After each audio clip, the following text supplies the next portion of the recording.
প্রিয় শিক্ষার্থীরা, আসসালামু আলাইকুম। তোমাদের সকলকে ন্যাশনাল কলেজের অনলাইন ক্লাসে স্বাগতম। তোমাদের ক্লাস নেওয়ার জন্য উপস্থিত হয়েছি আমি প্রকৌশলী মোহাম্মদ সাকিবুল ইসলাম, প্রভাষক, ন্যাশনাল কলেজ, বাড্ডা, ঢাকা। প্রিয় শিক্ষার্থীরা, আমি তোমাদেরকে web page design and HTML সম্পর্কে ক্লাস নিতেছি। তোমরা নিয়মিত ক্লাসগুলো করলে অবশ্যই তোমরা HTML কোডিং তোমাদের নিকট খুবই সহজ হয়ে যাবে, অর্থাৎ খুব সহজেই তোমরা HTML কোডিং করতে পারবে। এজন্য যদি কোনো ক্লাস তোমরা মিস করে থাকো তাহলে তোমরা ওই ক্লাসগুলো রিপিট করে নিবে আমাদের ন্যাশনাল কলেজের ইউটিউব চ্যানেল বা ন্যাশনাল কলেজের পেজ বা আমার ব্যক্তিগত ওয়েব অর্থাৎ ইউটিউব চ্যানেল অথবা আমার ব্যক্তিগত যে ফেসবুক পেজ, সেখানে তোমাদের সকল ক্লাসগুলো রয়েছে। তাহলে ইতিমধ্যে তোমরা অনেকেই উপস্থিত হয়েছে, এমডি, তাজুল ইসলাম, সোহেব, অনেকেই এসেছ। ধন্যবাদ সবাইকে। তাহলে তোমাদের সকলকে ধন্যবাদ জানিয়ে আজকের ক্লাস শুরু করতে যাচ্ছি।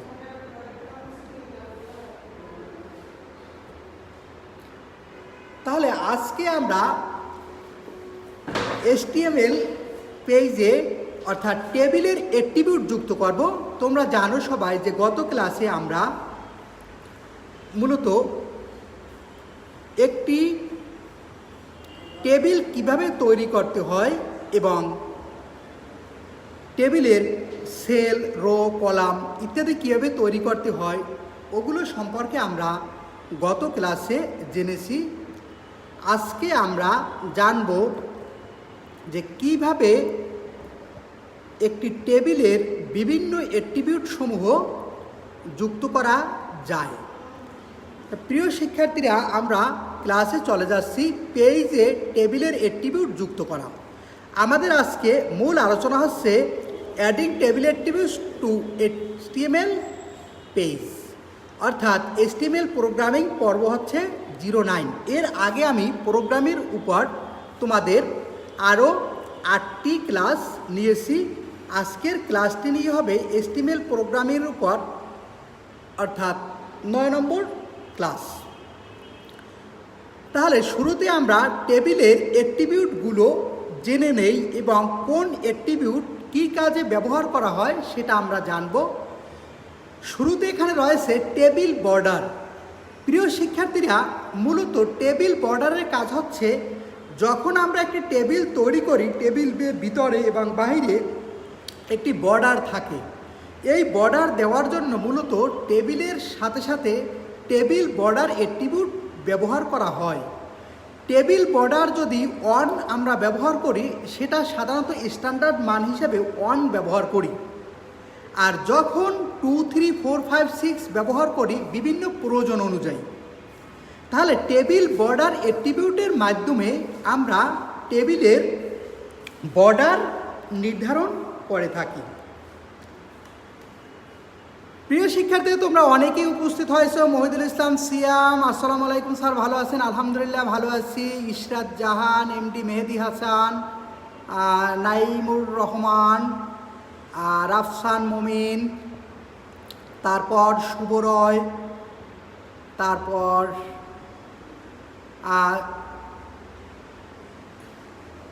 সাইমম খান, এমডি তাজুল ইসলাম, সোহেব আল হাসান। প্রিয় শিক্ষার্থীরা, সবাইকে ধন্যবাদ ক্লাসে। আর তোমাদেরকে আমি আগেই বারবার বলি, তোমরা কিন্তু ল্যাপটপ বা ডেস্কটপ নিয়ে বসবে বা মোবাইল নিয়ে বসবে। যাদের মোবাইলে অ্যাপসটি ডাউনলোড করে নেই তারা HTML এডিটর অ্যাপস ডাউনলোড করে নিবে। কারণ আমি কিন্তু প্রত্যেকটা ক্লাসই তোমাদের দেখানোর পর প্র্যাকটিক্যাল দেখিয়ে দিচ্ছি। এজন্য তোমরা অবশ্যই প্র্যাকটিক্যাল আমার সাথে করবে। রকি আলম দীপ্য, আসসালামু আলাইকুম স্যার। ওয়ালাইকুম আসসালাম। তাহলে আমরা টেবিল বর্ডার সম্পর্কে জানলাম। এরপর টেবিল অ্যালাইনমেন্ট। প্রিয় শিক্ষার্থীরা, টেবিল অ্যালাইনমেন্ট বলতে বোঝায় অর্থাৎ একটি টেবিল বামে বসবে না ডানে বসবে না মাঝখানে বসবে না উপরে বসবে, অর্থাৎ টেবিল অ্যালাইনমেন্টের সাহায্যে একটি টেবিলকে নির্দিষ্ট স্থানে বসানো যায়। টেবিল অ্যালাইনমেন্টের সাথে সাথে টিডি অ্যালাইনমেন্ট, টিএইচ অ্যালাইনমেন্ট, তারপর টিআর অ্যালাইনমেন্ট অর্থাৎ ইত্যাদি ব্যবহার করা যায়। আমরা এগুলো ব্যবহার শিখব এবং দেখব। তাহলে প্রথমত আমরা টেবিল অ্যালাইনমেন্টের সাহায্যে একটি টেবিলকে বাম দিকে, ডান দিকে বা উপরে বা মাঝখানে বসানো যায়। টেবিল অ্যালাইনমেন্টের কাজ হচ্ছে একটি নির্দিষ্ট জায়গায় টেবিলকে স্থানান্তর করা। বিজি কালার, বিজি কালার বলতে এখানে টেবিলের ব্যাকগ্রাউন্ড কালার বোঝায়। অর্থাৎ এই বিজি কালার ব্যবহার করে একটা টেবিলের ব্যাকগ্রাউন্ড কালারকে আমি পরিবর্তন করতে পারবো এবং বিভিন্ন ব্যাকগ্রাউন্ড কালার দিতে পারবো। শুধুমাত্র টেবিলের ব্যাকগ্রাউন্ড সকল কালার না দিয়েও আমি টিডি, একটা সেল, একটা কলাম, একটা রো এর কালার আমি দিতে পারবো। অর্থাৎ এই বিজি কালার অ্যাট্রিবিউট ব্যবহার করে। এরপর রয়েছে কল স্পান। কল স্পান মূলত একাধিক কলামকে যখন আমার মার্জ করার দরকার হয়, একটা নির্দিষ্ট স্থানের প্রয়োজন হয়, অতিরিক্ত জায়গার দরকার হয়, তখন আমরা কল স্পান ব্যবহার করি। অর্থাৎ একাধিক কলামকে যুক্ত করার জন্য আমরা কল স্পান অ্যাট্রিবিউট ব্যবহার করি। এলিনা 255 রোল, থ্যাংক ইউ। তারপর হচ্ছে রো স্পান। রো স্পানের কাজ হচ্ছে একাধিক রো মার্জ করা।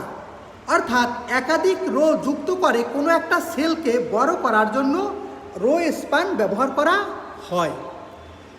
সেল প্যাডিং, সেল প্যাডিংয়ের কাজ হচ্ছে যে একটি টেবিলের যে বর্ডারটা থাকবে বা সেলের বর্ডারটা থাকবে, কন্টেন্ট এর মধ্যে এবং টেবিলের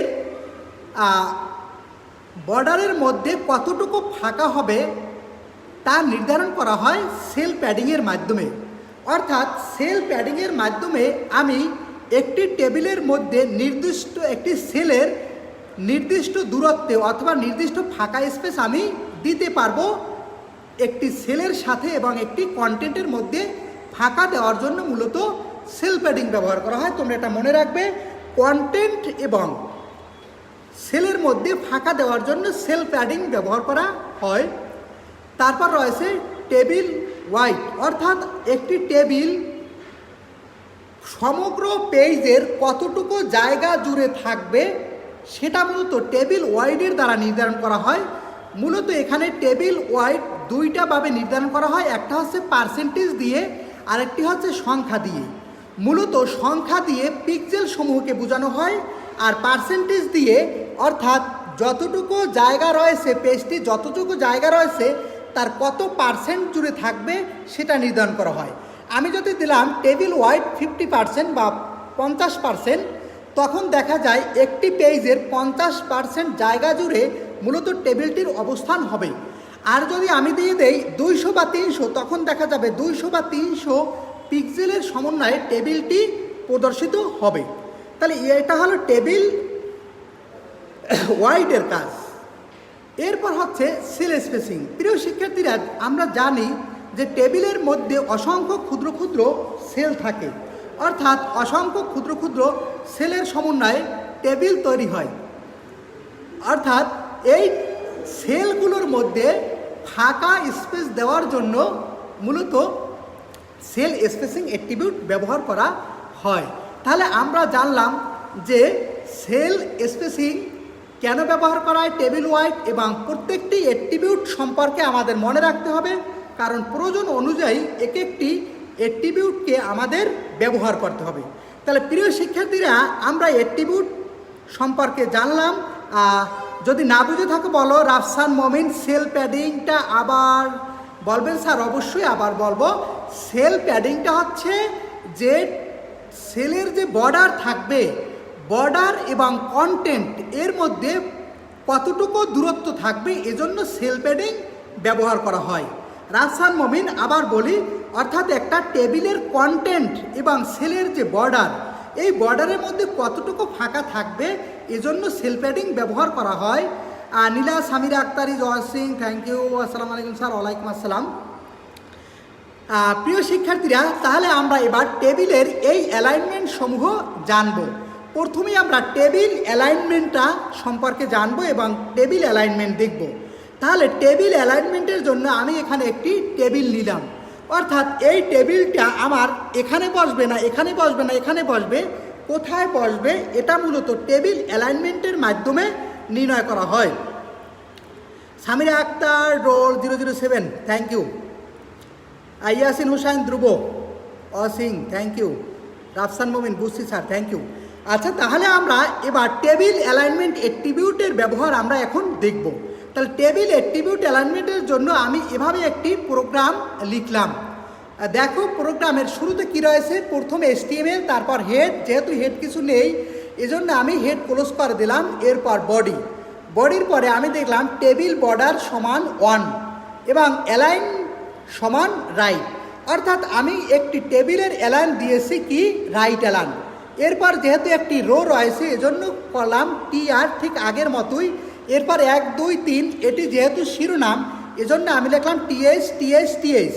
তাহলে প্রথম TH এর মধ্যে রয়েছে নেম, TH ক্লোজ, তারপর রয়েছে রোল, দ্বিতীয় TH এর মধ্যে TH ক্লোজ, তারপর রয়েছে class, TH class, TH close. প্রিয় শিক্ষার্থীরা, এরপর আমি এই TR শুরু করেছিলাম, TR ক্লোজ করে দিলাম। নতুন করে নিচের রোয়ের জন্য আবার আমি TR নিলাম। TR নিয়ে এখানে 1 2 3, 3টি সেল রয়েছে এজন্য TD TD TD 3টি সেল নিলাম। প্রথম সেলের মধ্যে রয়েছে রিমা, এজন্য লিখলাম রিমা। তারপর সেলের মধ্যে রয়েছে 205, তারপর 205, তারপর 11, 11 লিখলাম। এরপরে আমি এই TR ক্লোজ করলাম, তারপর এই যে টেবিল শুরু করেছিলাম টেবিল ক্লোজ করলাম, এরপর এই বডি শুরু করেছি বডি ক্লোজ করলাম, এরপরে এই HTML শুরু করেছিলাম HTML ক্লোজ করে দিলাম।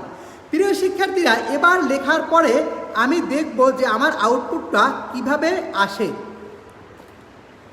অর্থাৎ যখন আমি এটাকে নোটপ্যাডে লিখে রান করব তখন আমার এর রেজাল্টটা আসবে এভাবে।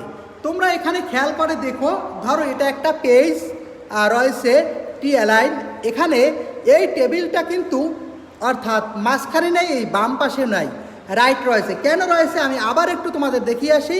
এখানে আমি উল্লেখ করেছিলাম যে অ্যালাইন সমান সমান রাইট, অর্থাৎ টেবিল অ্যালাইন রাইট মানে আমার টেবিলটা থাকবে ডান পাশে। এজন্য এই পেজের টেবিলটা কিন্তু আমার ডান পাশে রয়েছে, মাঝখানেও না কর্নারেও না। প্রিয় শিক্ষার্থীরা, তাহলে আমরা টেবিল অ্যালাইন দেখলাম। এরপর আমরা টেবিলটাকে একটু অর্থাৎ টেবিলের বর্ডার দেখব, অ্যাট্রিবিউট, বর্ডার অ্যাট্রিবিউট। এখানে দেখো টেবিলটি আমরা স্বাভাবিকভাবে পেয়েছি, একটু খেয়াল করে দেখো, অর্থাৎ টেবিলের একটি স্বাভাবিক বর্ডার রয়েছে। কিন্তু এই প্রোগ্রামের মধ্যে আমি আগের সকলগুলোই রাখলাম, শুধুমাত্র এখানে টেবিল বর্ডার সমান 5, অর্থাৎ আমার আগের প্রোগ্রামে ছিল টেবিল বর্ডার ছিল 1, অ্যালাইন সমান সমান রাইট, সবই ঠিক আছে, অর্থাৎ এদিকের সবও ঠিক আছে। শুধুমাত্র আমি এখানে চেঞ্জ করলাম যে টেবিল বর্ডার সমান 5। তাহলে টেবিল বর্ডার 5 দেওয়ার কারণে আমার কি পরিবর্তন হবে আমি একটু দেখব।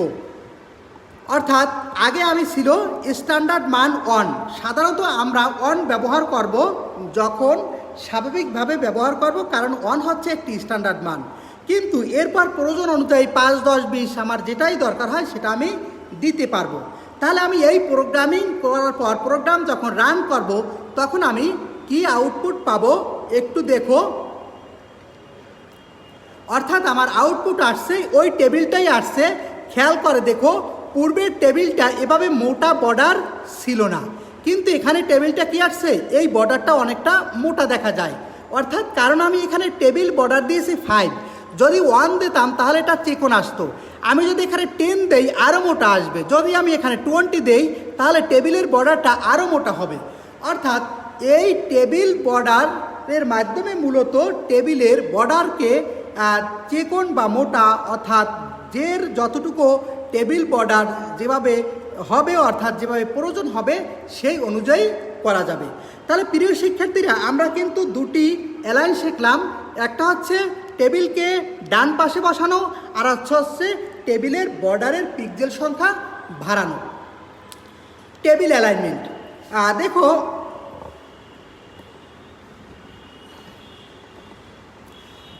এখানে আমি টেবিলের একটি রাইট অ্যালাইনমেন্ট দেখেছিলাম, এবার আমরা টেবিলের একটি সেন্টার অ্যালাইনমেন্ট দেখব। অর্থাৎ এখানে সব কিছুই ঠিক আগের মতো আছে, শুধুমাত্র এখানে টেবিল বর্ডার করেছি 1 ওই 5-এর স্থানে এবং অ্যালাইন করেছি সেন্টার। অর্থাৎ তাহলে এভাবে যদি আমি প্রোগ্রামটা লিখি তাহলে আমার টেবিল অ্যালাইনটা কোথায় আসবে সেটা আমরা দেখব। Mohammad Mohiuddin Joysingh, thank you. Jannatul Ferdous, roll 430। তোমরা যারাই ক্লাস করতেছো অবশ্যই রোল লিখবে। জান্নাতুল ফেরদাউস, তুমি কি ফার্স্ট ইয়ার না সেকেন্ড ইয়ার? আচ্ছা, যেহেতু C1 এর অবশ্যই ফার্স্ট ইয়ার হওয়ার কথা, তুমি হয়তো তোমার বুঝতে একটু কষ্ট হতে পারে, ভয় পাওয়ার কিছু নেই। তোমাদেরকে আমি যখন শুরু থেকে HTML প্রোগ্রামিং দেখাবো তখন তোমরা পারবে। আচ্ছা, তাহলে আমি আসি। এখানে আমি শুধুমাত্র একটু ভিন্ন কালার দিয়ে রেখেছি, তোমরা দেখো। মার্জিয়া জাহান, রোল 215। একটু দেখো, টেবিল বর্ডার সমান 1, অ্যালাইন সমান সমান সেন্টার। তাহলে দেখো আমি এখানে টেবিলটা আমার কর্নারে ছিল, অর্থাৎ আগের প্রোগ্রামের আউটপুট আমি দেখেছি টেবিলটা ছিল এখানে, কিন্তু এবার আমি দেখব এই প্রোগ্রাম করার পর আমার টেবিলের রেজাল্টটা কি আসে। একটু খেয়াল করে দেখো, আমার টেবিলটা ঠিক সেন্টার অর্থাৎ মাঝখানে চলে এসেছে। তাহলে বোঝা যায় প্রিয় শিক্ষার্থীরা, অর্থাৎ টেবিল বর্ডার সমান সমান 1, অ্যালাইন সমান সমান সেন্টার। তুমি align top, align বাটম, align middle, align centre, align left, align right সব কিছু দিয়ে টেবিলটাকে ঠিক এভাবে বিভিন্ন জায়গায় স্থানান্তর করতে পারবে। অর্থাৎ উপরে নিচে ডানে বামে যে কোনো জায়গায় তুমি স্থানান্তর করতে পারবে। ওয়াজিফা নিশাদ, থ্যাংক ইউ ক্লাসে আসার জন্য। ক্লাস তো করো না, আজকেই প্রথম দেখলাম মনে হয় নাকি? নিয়মিত ক্লাস করতে হবে। ওয়াজিফা নিশাদ। প্রিয় শিক্ষার্থীরা, তাহলে আমি দেখলাম যে কিভাবে একটি টেবিলের অ্যালাইনমেন্ট দিতে হয়। ওয়াজিফা নিশাদ সহ যারা আসলে অনেক ক্লাস মিস করেছো, তোমরা পিছন দিক থেকে HTML প্রোগ্রামিংয়ের ক্লাসগুলো দেখবা। আর শুধু না, অর্থাৎ ICT পাঠশালা নামে আমার চ্যানেল ইঞ্জিনিয়ার সাকিব স্যার, সেখানে সকল ক্লাসগুলো ধারাবাহিকভাবে দেওয়া আছে, সেখান থেকে তোমরা ক্লাসগুলো দেখতে পারবে। আমি তোমাদের পরে লিঙ্ক দিয়ে দেবো। স্যার আমার group arts first year, thank you. তা তোমার বুঝতে তো নীলা শারমিন মনে হচ্ছে কষ্ট হচ্ছে, কারণ যেহেতু প্রোগ্রামিংয়ের তুমি আগের ক্লাস পাওনি। রাজীব চন্দ্র দে, ওয়াজিফা নিশাদ, জান্নাতুল ফেরদাউস C1-এ নাই, আমার C2-এতে আমরা এখন। আচ্ছা, তাহলে প্রিয় শিক্ষার্থীরা, আমি অ্যালাইন সম্পর্কে জানলাম যে টেবিলের অ্যালাইন। এবার আমরা বিজি কালার দেখব, অর্থাৎ ব্যাকগ্রাউন্ড কালার। আমি তোমাদের সুবিধার্থের, অর্থাৎ তোমাদের সহজে দেখানোর জন্য, অর্থাৎ একই টেবিল এবং একই কোডিং রেখেছি, কোডিং চেঞ্জ করে না, শুধু যেইখানটা চেঞ্জ করেছি সেই জায়গাটা আমি তোমাদেরকে দেখিয়ে দিয়েছি। তাহলে এখানে তোমরা খেয়াল করে দেখো, এখানে রয়েছে টেবিল বর্ডার সমান 1, বিজি কালার সমান গ্রিন। প্রিয় শিক্ষার্থীরা, এখানে আমার টেবিলটা আগের মতোই হবে, সব কিছু আগের মতোই হবে, কিন্তু টেবিলের ব্যাকগ্রাউন্ড কালারটা হবে গ্রিন। অর্থাৎ বিজি কালার ব্যবহার করে কোনো টেবিলের ব্যাকগ্রাউন্ড এর বিভিন্ন কালার দেওয়া যায়। আমরা এর আগে অ্যাট্রিবিউটগুলো তোমাদেরকে যখন দেখিয়েছি তখন বলেছিলাম যে বিজি কালার ব্যবহার করে টেবিলের অ্যাট্রিবিউট পরিবর্তন, অর্থাৎ টেবিলের ব্যাকগ্রাউন্ড কালার চেঞ্জ করা যায়। তাহলে এখানে তোমরা বিজি কালার অ্যাট্রিবিউট ব্যবহার করে তোমরা খেয়াল করে দেখবে কি রেজাল্ট আসে। অর্থাৎ টেবিল বর্ডার সমান সমান 1, বিজি কালার সমান সমান গ্রিন। এখানে দেখো আমার আউটপুট আসবে, অর্থাৎ টেবিলটার কালারটা গ্রিন চলে আসছে, খেয়াল করেছো কিনা। এবং আমার এখানে টেবিলের কোনো অ্যালাইন কিন্তু দেওয়া নেই। অ্যালাইন না থাকার কারণে টেবিলটা সবসময় বাম পাশে চলে আসবে। এই যে খেয়াল করে তোমরা দেখো, অর্থাৎ টেবিলের পুরো background name, roll, class, Rima 205 এবং 11, অর্থাৎ এই টেবিলের পুরো ব্যাকগ্রাউন্ডটা চলে আসছে আমার গ্রিন কালার, এবং টেবিলটা কিন্তু বাম পাশে চলে আসছে। কারণ যখন আমি কোনো অ্যালাইন ব্যবহার করব না তখন ডিফল্ট হিসাবে আমার বাম পাশে চলে আসবে। রাফসান মোমিন, বিজি কালার আমি পারি, থ্যাংক ইউ। প্রিয় শিক্ষার্থীরা, তাহলে আমি পুরো সমগ্র একটি টেবিলের কালার চেঞ্জ করতে পারতেছি। এবার আমরা দেখব যে আগের মতোই থাকবে সব কিছু, শুধুমাত্র আমরা এক একটা সেলের কালার চেঞ্জ করব, এক একটা সেলের কালার আমি চেঞ্জ করব। তাহলে দেখো, টেবিল বর্ডার সমান 1, অ্যালাইন সমান সমান সেন্টার, অর্থাৎ টেবিলটাকে আমি অ্যালাইনটা একটু ঘুরিয়ে মাঝখানে রাখলাম। এরপর আগে যা আছে সব কিছুই থাকবে, শুধু টিডি দেখো এখানে, অর্থাৎ এই নিচের সেলগুলোর কালারটাকে আমি চেঞ্জ করব। তাহলে টিডি বিজি কালার সমান সমান ব্লু, রিমা, অর্থাৎ এই রিমা লেখার সেলটা হবে ব্লু কালার। এরপর টিডি বিজি কালার সমান সমান রেড, অর্থাৎ 205 লেখাটা হবে রেড। এরপর টিডি বিজি কালার সমান সমান গ্রিন, অর্থাৎ এই যে 11 লেখা, এই লেখাটা হবে, এই সেলটা হবে গ্রিন। প্রিয় শিক্ষার্থীরা, তোমরা যদি চাও এরকম যে একটা টেবিলের ওয়েব পেজ ডিজাইনের ক্ষেত্রে এক একটা টেবিলের এক একটা সেলকে ভিন্ন ভিন্ন কালার দিতে হবে, সেক্ষেত্রে তুমি বিজি টেবিলের ব্যাকগ্রাউন্ড কালার না দিয়ে অর্থাৎ তোমরা টিডি কালারগুলো চেঞ্জ করে দিতে পারো। যদি তুমি এক একটা সেল এক এক কালার দাও, তখন তোমাকে এভাবে এক একটা সেলে ভিন্ন ভিন্ন কালার দিয়ে দিতে হবে। তাহলে প্রিয় শিক্ষার্থীরা, নীলা সামিরা আক্তার, স্যার আমার কম্পিউটার নেই তাই এগুলো পারি না। কম্পিউটার দরকার নেই বাবা, তুমি মোবাইল ফোনেই করা যাবে। কারণ তুমি মোবাইল ফোনে HTML এডিটর, আমি যখন প্রথম ক্লাস নিয়েছি তখনই তোমাদেরকে শিখিয়ে দিয়েছিলাম যে তোমরা সবাই মোবাইলে HTML এডিটর ডাউনলোড করো। HTML এডিটর ডাউনলোড করলে তোমরা সেখানে এটা করতে পারবে, মোবাইলে করা যায়। রাফসান মোমিন, হ্যাঁ। এরপরে তাহলে দেখো আমার এর আউটপুট বা রেজাল্টটা কী আসবে। আমি যদি এভাবে লিখি এবং নোটপ্যাডে যদি ব্রাউজারে ওপেন করি, তখন আমার রেজাল্টটা কী চলে আসবে একটু খেয়াল করে দেখো। একটু খেয়াল করে তোমরা দেখো, এখানে নেম, রোল, ক্লাস রয়েছে। এখানে রিমা আসছে ব্লু কালার, 205 লেখার সেলটা হচ্ছে রেড কালার এবং 11 লেখার সেলটা হচ্ছে গ্রিন কালার। অর্থাৎ তাহলে এখানে আমি 3টা কালার দিয়েছিলাম, একটা হচ্ছে প্রথম টিডিটা হবে ব্লু, তারপরটা রেড, তারপরটা গ্রিন। প্রিয় শিক্ষার্থীরা, তোমরা দেখো প্রথমটা আসছে ব্লু, তারপর রেড, তারপর গ্রিন, কিন্তু 3টা ভিন্ন কালার চলে আসছে। হ্যাঁ, তাহলে তোমরা আশা করি বুঝতে পেরেছো। যদি কেউ না বুঝো টিডি কালার, তাহলে আমাকে প্রশ্ন করতে পারো। স্যার তা তো বুঝি না সেটা। নীলা শারমিন, তুমি কি বুঝো না স্যার? HTML এডিটর ডাউনলোড করা বুঝো না? একটা তুমি ডাউনলোড করো বাবা, ডাউনলোড করে তুমি সেখানে আমি যেই কোডগুলো লিখেছি এখানে তুমি ঠিক এইভাবে এই কোডগুলো তুমি লিখবে, লিখলেই তুমি ওখানে আউটপুট বা রান করবে, তাহলে তুমি পারবে। তাহলে প্রিয় শিক্ষার্থীরা, আমরা শিখলাম যে টেবিলের একটি কিভাবে কালারগুলো পরিবর্তন করতে হয়। এবার টেবিলের একাধিক কলাম এবং রোকে মার্জ বা একীভূত করার পদ্ধতি, অর্থাৎ আমি চাচ্ছি একটি টেবিলের একাধিক কলাম এবং রোকে মার্জ করব। তাহলে দেখা যাচ্ছে কলস্পান বা রো স্পান অ্যাট্রিবিউট দুটি ব্যবহার করে একাধিক কলাম কিংবা রোকে মার্জ করতে হয়। অর্থাৎ কলস্পান এবং রো স্পান অ্যাট্রিবিউট দুটো ব্যবহার করে একাধিক কলাম কিংবা একাধিক রোকে মার্জ করা যায়। তবে এই অ্যাট্রিবিউটটি সাধারণত টেবিলের হেডার তথা TH ট্যাগের সাথে কাজ করে। একাধিক কলামকে একসাথে মার্জ করার জন্য নিচের মতো কোডিং করতে হবে। অর্থাৎ আমি এখন একটি মার্জ করার তোমাদের কোডিং দেখাবো এবং এই কোডিং দেখে তোমরা সেটা মার্জ করবে। একটু খেয়াল করে দেখো, এখানে নেম, এখানে সাবজেক্ট মার্ক, এটা এই একটা কলাম, এই একটা কলাম, 2টা কলামের সমন্বয়ে এই সেলটা তৈরি হয়েছে। মারিয়া, এটা এই একটা রো, এই একটা রো, 2টা রোয়ের সমন্বয়ে কিন্তু এই সেলটা তৈরি হয়েছে। তাহলে এই জন্য আমি এখন কোডিং লিখব। কোডিংটা একটু দেখো, খেয়াল করে তোমরা দেখো। HTML হেড আগের মতোই, বডি টেবিল বর্ডার একেবারে আগের মতো, TR আগের মতো, TH লিখলাম নেম, এই যে নেম।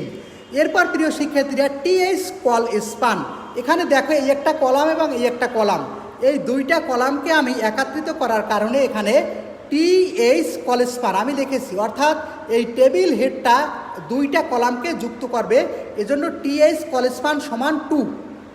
এরপর আমি লিখেছি সাবজেক্ট মার্ক, এরপর TH ক্লোজ করেছি।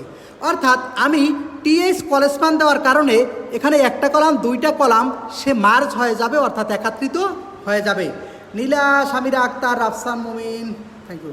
আচ্ছা দেখো, তাহলে এখানে কি হচ্ছে, এই 2টা কলাম সে কি হয়েছে, একত্রিত হয়, একটা সেলে পরিণত হয়েছে এবং সেলের মধ্যে রয়েছে সাবজেক্ট মার্ক। এরপর আমার এই রোয়ের পালা শেষ, অর্থাৎ TR আমি ক্লোজ করে দিলাম। এরপর আমি দ্বিতীয় TR-এ চলে আসি, এখানে লিখলাম TR দিয়ে নতুন আবার শুরু করলাম। এই সেলটা দেখো, এই একটা রো এবং এই একটা রো, এই 2টা রোয়ের সমন্বয়ে তৈরি হয়, লেখা আছে এখানে মারিয়া। তাহলে আমি যখন এটা শুরু করলাম লিখলাম TD রো স্পান। প্রিয় শিক্ষার্থীরা, কেন রো স্পান লিখেছি, কারণ 2টা রো যুক্ত হয়েছে, তাই TD রো স্পান সমান সমান 2। যদি 3টা রো যুক্ত হইতো তাইলে আমি লিখতাম TD রো স্পান সমান সমান 3। যেহেতু টিডি রো স্পান সমান সমান 2, এরপর আমি লিখলাম এখানে মারিয়া, এই যে মারিয়া লেখা, এরপর এই টিডি ক্লোজ করে দিলাম। এরপর এই সেলটা একটা নর্মাল সেল, এখানে লিখলাম টিডি বাংলা, টিডি ক্লোজ, এরপর লিখলাম টিডি 70, এই যে, এরপর টিডি ক্লোজ। এই রোয়ের পালা শেষ, আমার আর কোনো কিছু নেই, এজন্য এখানে আমি টিআর ক্লোজ করে দিলাম। প্রিয় শিক্ষার্থীরা, তাহলে আমার মারিয়া কমপ্লিট হয়েছে এবং এই রোটা কমপ্লিট হয়েছে, বাকি রয়েছে ইংলিশ এবং 80। তাহলে দেখো এখানে আবার নতুন করে এই রোয়ের জন্য আমি একটা টিআর নিলাম। এরপর এটা আমার লেখার দরকার নেই, কারণ এটা একবারই লিখবো, একবার লেখার কারণে সেটা তৈরি হয়ে যাবে। এরপর আমি নতুন করে নিলাম, এই যে ইংলিশের জন্য নিলাম টিডি ইংলিশ, টিডি ক্লোজ, এরপর টিডি 80, এই যে টিডি ক্লোজ, এরপরে এই টিআর ক্লোজ, এরপর টেবিল বডি HTML ক্লোজ। তাহলে প্রিয় শিক্ষার্থীরা, যদি আমি এভাবে তৈরি করি তাহলে দেখা যাবে যে আমার ঠিক এভাবে রো স্পান এবং কল স্পান ব্যবহার করে একটি টেবিল তৈরি হয়েছে। তাহলে আমি তোমাদের এর আউটপুট কি আসে এটা একটু দেখিয়ে নেই। একটু খেয়াল করে তোমরা দেখো, এখানে তোমার যে আউটপুটটা মূলত চলে আসছে, এখানে এই মারিয়া লেখাটা 2টি কলামের সমন্বয়ে, অর্থাৎ সাবজেক্ট মার্কটা 2টি কলামের সমন্বয়ে তৈরি হয়েছে। সাবজেক্ট লেখাটা 2টি কলামের সমন্বয়ে তৈরি হয়েছে এবং মারিয়া লেখাটা 2টি রোয়ের সমন্বয়ে তৈরি হয়েছে। তাহলে প্রিয় শিক্ষার্থীরা, এরপরে আমি তোমাদেরকে দেখাচ্ছি টিডি অ্যালাইন। টিডি অ্যালাইনটা হচ্ছে, একটু খেয়াল করে দেখো, এখানে লেখা রয়েছে এনসি, এনসি লেখাটা রয়েছে ঠিক মাঝখানে, এরপর রয়েছে সায়েন্স ঠিক লেফট পাশে, এরপর রয়েছে হিউম্যানিটিস ঠিক মাঝখানে, এরপর রয়েছে বি স্টাডিজ ঠিক। আচ্ছা, তোমাদের টিডি লাইন আমি নেক্সট ক্লাসে শেখাবো এবং তোমাদের প্র্যাকটিক্যালটা আসলে নেক্সট ক্লাসে নিব, কারণ আজকে টাইম শেষ হয়ে গিয়েছে। তোমরা যতটুকু আসলে এখানে করেছো, মূলত এই সবগুলো প্র্যাকটিক্যাল তোমরা করবে। যদি তুমি প্র্যাকটিক্যাল করো, অর্থাৎ যেই কয়টি প্রোগ্রাম আমি তোমাদেরকে আজকে শিখিয়েছি, এই প্রোগ্রামগুলো যদি তুমি করো, তাহলে দেখবা তোমরা এর ভিতর থেকে টেবিলকে বিভিন্ন জায়গায় স্থানান্তর করা, টেবিলের বিভিন্ন কালার করা, টেবিলের বিজি কালার চেঞ্জ করা, এগুলো তোমরা খুব সহজেই পেরে যাবে। তাহলে প্রিয় শিক্ষার্থীরা, সবাই ভালো থাকবে। আজকে এ পর্যন্তই, আমার জন্য দোয়া করবে। আগামী ক্লাসে তোমাদের, আগামী বৃহস্পতিবার হয়তো আমি তোমাদের ক্লাস দেব, বাকি টেবিলের সবগুলো তোমাদেরকে শিখিয়ে দেব এবং যতটুকু আমি তোমাদেরকে শিখিয়েছি আজকে সবগুলো তোমরা প্র্যাকটিক্যাল করবে। প্র্যাকটিক্যাল করে তুমি আউটপুট বের করবে, আউটপুট বের করে আমাকে আগামী ক্লাসে স্ক্রিনশট দিয়ে দেখাবে যে স্যার আমার স্ক্রিনশটে আউটপুটটা এভাবেই আসছে। আর যদি কেউ আউটপুট না আসে, তাহলে আমাকে তোমরা বলবে যে স্যার আমার আউটপুট আসে নাই, এই কোডিং দেখেছি, কোডিংয়ের মধ্যে যদি কোনো ভুল থাকে তাহলে আমি তোমাদেরকে বলে দেব, দেখিয়ে দেব। প্রিয় শিক্ষার্থীরা, আজকে এ পর্যন্তই। সবাই ভালো থাকবে। আল্লাহ হাফেজ। সালামু আলাইকুম।